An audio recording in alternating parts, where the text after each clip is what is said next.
I was born in a normal family. I would not say very poor, but it's a poor family. I did not study very well. I failed exams again in the primary school, middle school, and everybody felt, you are hopeless for. And then when I graduated from high school, I tried to join, to study in the university. First year I failed. Second year I failed. And then I started looking for jobs. I applied a lot of jobs, did not work out. And I tried a third time, joined the past examination, and went to the teacher's college. And after 4 years, I hate to be a teacher because no man wants to be a teacher in China. They think teacher is, So I said, no, I would have loved looking for jobs in the other field. Well, in all my early days, I applied jobs for at least more than 30 times, all rejected. None of them even got one chance. I applied jobs one day for KFC, Kentucky Fried Chicken. 24 people went, 23 people accepted, I was the only guy. And 5 people together, classmates, we went for a job as a policeman. 4 people accepted, I was the only one rejected. And I applied for a job together with my cousin to work in a hotel as a guy serve in the hotel. My cousin was accepted, I was rejected. So I came back and my mother looked at me and said, and I told myself my luck has not arrived. Someday, something is waiting for me, but not today. And then when I started Alibaba, 1994, at the end of the year, I got an opportunity to went to USA. I discovered internet. I think this is something very interesting. Because if it's a network around the world, and this will be something might change the world, so I came back to China and I started my company. And it was so difficult because China was not even connected to the internet yet, 1994. It was a terrible experience. I worked myself, I had a joint venture with the other people, and then did not work out for 3-4 years. And then 1999, I started Alibaba. I invited 18 friends. Most of my students came to my home. I made a speech for 2 hours. I believe this thing is going to be big in the future, e-commerce. And everybody said e-commerce in China was hopeless because no payment, no logistic. China internet speed is so slow. At that time, there's no mobile phones. No payment, no credit card system. There's nothing. And I believe it in the future. Internet is going to change China. If we started and continue to work hard, we have the chance.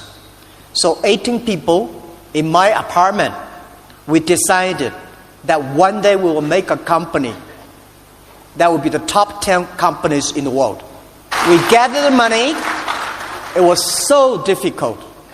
But 19 years, we never give up our dream. We believe that we should use the internet to help small business. While at that time, most of the e-commerce company in America helping big companies. We think we should help small business. They think, Jack, you're crazy. Small business don't have money. How could you help people who don't have money? And I say, let's help them to make money. When they make money, we will make money. And America at that time, they say, e-commerce should help people to save the cost. I say, we should not help a small business to save the cost. Because small business know how to save the cost. They want to know how to make the money. So we do the opposite. Most of the American e-commerce go, big company, save the cost. We say, help the small business, help them to make the money. How to help them make money? We help them to sell online. A lot of small business, they don't have money to go to trade shows.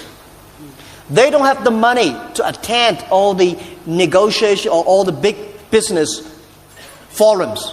So we say, we help them to promote on the internet. That is the way.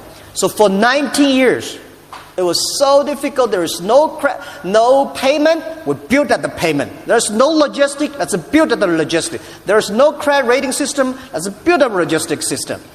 And after 19 years, we came to today. There's lots of lessons that can be learned there about A lot of lessons. working, Never give work up. hard. If you have a dream, don't give up. A lot of people only talk dreams, but they don't make dreams in reality. A lot of young people have a great ideas in the evening, but when they wake up, they do the same thing. The most important is not only dreaming, but making sure, make the dreams realistic. And don't fight. Don't think anything you do, you will succeed tomorrow or next year. For people like us, we don't have money. We don't have a rich uncle or powerful father. The only thing we compete with the others is our vision.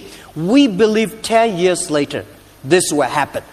And we get the team, start to do. I just want to focus on artificial intelligence and the fourth industrial revolution and how you think that people in South Africa and the African continent need to start preparing for that and making sure they don't get left far behind.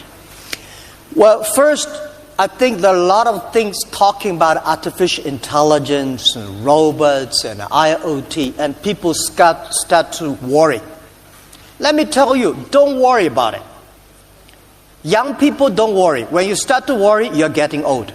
Don't worry. People say, artificial intelligence is going to replace people. Trust me, human beings are always smarter and wiser than the machines. The first technology revolution, when the train comes, people say, this is going to replace jobs. A lot of people hate it, but train create more jobs. People got disappointed because machine is stronger. Machine is always going to be stronger than you are. That's why we design machines.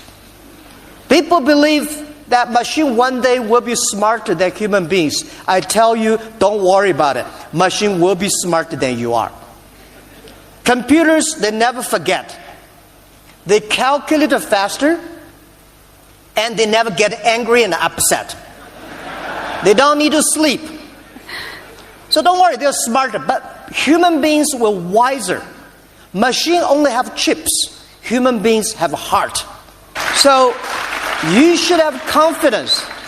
But how people should do it, I think very important for any countries. Let's think about one thing. For a country, if you want to develop, there are three basic things very important. The first is education.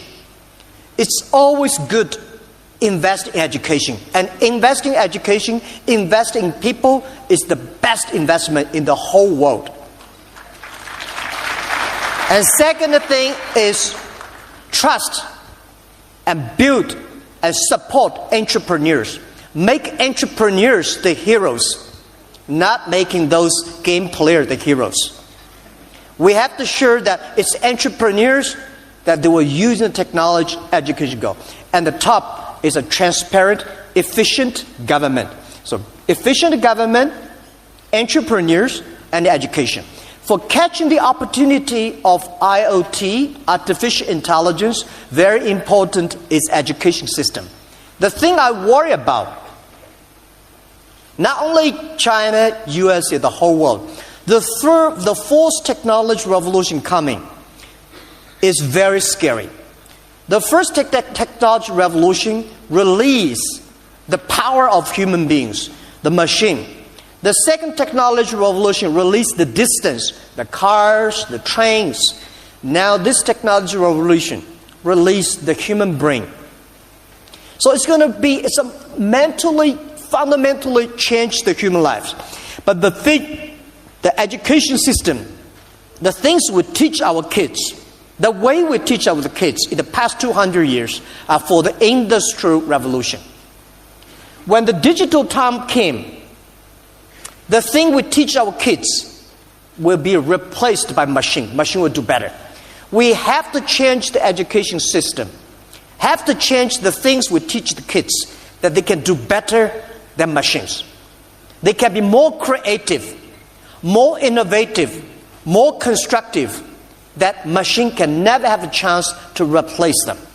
That is something, it's an opportunity for every country. And please, any country, please pay attention to the following. Pay attention to those people who below 30 years old. They are the internet generation. Please pay attention to those companies have less than 30 employees, because these are small companies. This technology revolution is a big challenge for big companies. It's a great opportunity for small companies. Small is going to be beautiful, and small is going to be powerful. And please pay special attention to next 30 years. Next 30 years is going to be the biggest challenge. It's also going to be the biggest opportunity. Most people will complain, but those people who solve the problems of complaint, these people will be successful. Let those people complain. You should solve the problem.